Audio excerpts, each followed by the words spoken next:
Halo semuanya, kembali lagi di Buletin Disease Kabinet Abi Praya. Pada video kali ini kita akan membahas lepra atau kusta. Yuk simak videonya sampai habis. Mycobacterium lepra adalah basil gram positif tahan asam dari kompleks Mycobacterium lepra yang terdiri dari Mycobacterium lepra dan Mycobacterium lepromatosis. Mycobacterium lepra berkembang biak lebih lambat dibandingkan yang kedua, dengan perkiraan waktu generasi 12 hingga 13 hari. Organisme intraseluler obligat ini tidak dapat dikultur dengan media buatan dan mengandung kurang dari setengah gen fungsional TB. Kusta tersebar di seluruh dunia, terutama di daerah tropis dan subtropis. Kusta dapat menyerang pada semua usia, meskipun lebih sering terjadi pada mereka yang berusia antara 30 hingga 50 tahun. Kusta juga lebih sering mengenai laki-laki dibandingkan perempuan. Berdasarkan laporan Direktorat Jenderal Pengendalian Penyakit dan Penyihatan Lingkungan, Kementerian Kesehatan Republik Indonesia, tahun 2013, angka kejadian penyakit kusta tertinggi dilaporkan dari Provinsi Jawa Tengah, yaitu sebanyak 4.132 kasus, Provinsi Bagian Barat sebanyak 2.180 kasus, dan Papua sebanyak 1.765 kasus.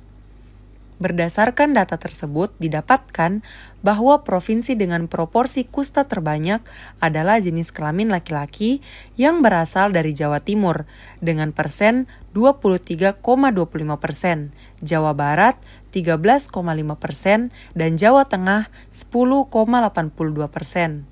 Mycobacterium lepra mempunyai patogenitas dan daya invasi yang rendah, sebab penderita yang mengandung kuman lebih banyak belum tentu memberikan gejala yang lebih berat, bahkan dapat sebaliknya. Basil kusta masuk ke tubuh manusia melalui kontak langsung dengan kulit atau mukosa nasal yang berasal dari droplet. Basil dari droplet akan bertahan hidup selama 2 hari dalam lingkungan yang kering, bahkan hingga 10 hari pada lingkungan yang lembab dan suhu yang rendah. Setelah infeksi terjadi, gejala klinis pada saraf perifer atau kulit akan muncul dalam waktu 3 bulan hingga 10 tahun. Gejala klinis yang timbul bervariasi, bergantung pada sistem imunitas selular atau disingkat dengan SIS penderita. Bila SIS baik, akan tampak gambaran klinis ke arah tuberkuloid. Sebaliknya, bila SIS rendah memberikan gambaran lepromatosa. Manifestasi klinis 1. Kelainan pada kulit.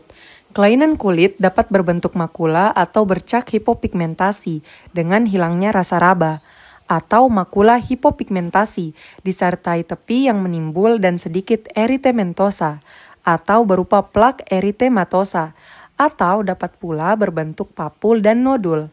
Kelainan kulit ini menyerupai berbagai penyakit kulit lainnya, sehingga adanya gangguan sensibilitas berupa anestesi atau hipoestesi sangat membantu dalam menegakkan diagnosis kusta. 2. Saraf perifer. Gejala neurologis yang umum muncul adalah kerusakan saraf perifer yang memperparah lesi kulit, terutama pada serabut dan trungkus saraf. Gejala klinis kerusakan saraf perifer dapat diklasifikasikan lebih lanjut menjadi gangguan sensorik, gangguan motorik, dan gangguan otonom.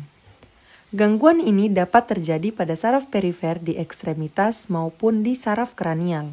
3. Mata. Mata dapat mengalami kerusakan akibat penyakit kusta. Kerusakan dapat terjadi di ekstraokuler maupun intraokuler. Kerusakan intraokuler terdiri dari episkleritis, skleritis, keratitis, ulkus kornea, serta penurunan sensibilitas kornea. Sedangkan kerusakan ekstraokuler dapat terjadi madarosis, lagophthalmus, dakiroosistisis, serta mata kering. Kerusakan mata terus berjalan meskipun pengobatan lepra sudah tuntas. Tata laksana farmakologis. Tata laksana farmakologis lepra bertujuan untuk membunuh Mycobacterium lepra, mencegah resistensi obat, dan mengurangi resiko komplikasi. Pengobatan utama dilakukan dengan multidrug terapi atau MDT yang diklasifikasikan berdasarkan jenis lepra. Untuk kusta pauci basiler diberikan kombinasi rifampicin 600 mg sebulan sekali dan dapson 100 mg setiap hari selama 6 bulan.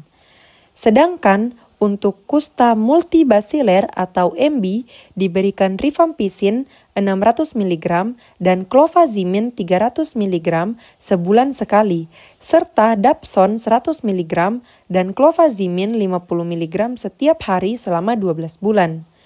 Pada pasien dengan kondisi khusus seperti intoleransi terhadap obat atau kasus resistensi digunakan regimen alternatif.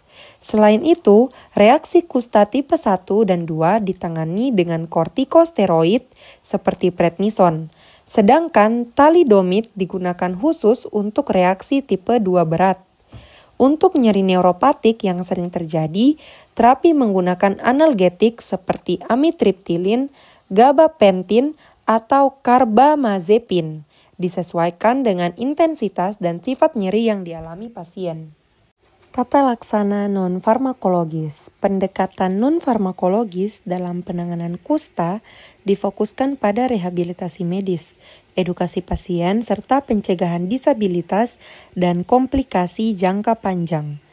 Rehabilitasi medik dimulai dengan konseling dan edukasi mengenai penyakit dan perawatan diri, termasuk perawatan luka, perlindungan ekstremitas yang mati rasa, serta pentingnya kepatuhan terapi.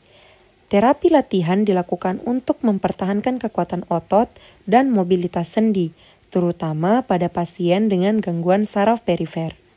Selain itu, penggunaan alat bantu seperti ortosis, prostesis, dan sepatu khusus bertujuan mencegah ulkus berulang dan memperbaiki fungsi ekstremitas.